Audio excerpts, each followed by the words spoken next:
જૂનાગઢના Maliya Hatina police station ખાતે પીએસઆઈના અધ્યક્ષસ્થાને વેપારીઓની એક બેઠક મળી હતી। ત્યારે નડિયાદ ખાતે બનેલા આયુર્વેદિક સિરપ પીવાથી 5 જેટલા વ્યક્તિઓના મરણ થયેલ છે, જે અંગેની બેઠક યોજાઈ હતી।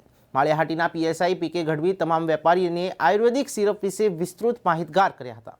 ત્યારે તમામ મેડિકલ, ફાર્માસ્યુટિકલ તથા પાન સ્ટોર તથા અન્ય દુકાનોના માલિકો, સંચાલકો હાજર રહ્યા હતા।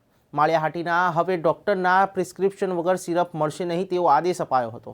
ત્યારે આ સંદર્ભે મેડિકલ એસોસિએશનના તેમજ મેડિકલ સ્ટોરના સંચાલકોએ સૂચનો આપ્યા હતા।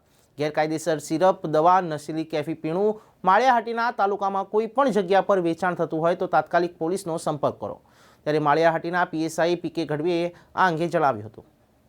પઠાણ માળિયા કેમિસ્ટ એસોસિએશન પ્રેસિડેન્ટ આજરોજ માળિયા પોલીસ સ્ટેશન ખાતે પીકે ગઢવી સાહેબના નેજા હેઠળ આજે એક અગત્યની મિટિંગ બોલાવી હતી, જેના અંદર જે ગુજરાતની અંદર જે બનાવ બન્યો છે કે 5 વ્યક્તિના જે સિરપ પીવાથી મોત થયા છે, તેના અનુસંધાને માળિયા પોલીસ સ્ટેશનમાં પીએસઆઈ ગઢવી સાહેબના નેજા હેઠળ આજે ગવર્મેન્ટલી જે કંઈ એના નિયમો મુજબ અમને જે માર્ગદર્શન આપ્યું હતું અને આજે તમામ એસોસિએશન એટલે કે પાન બીડીવાળા તથા મેડિકલ એસોસિએશન સ્ટાફ તમામ અને અનાજ કરિયાણાના વેપારી અને નાના મોટા બીજા વેપાર ધંધાર્થીઓ ભાઈઓ બધા ભેગા થઈ અને માર્ગદર્શનનો અમે અનુભવ કરાવ્યો હતો સાહેબે।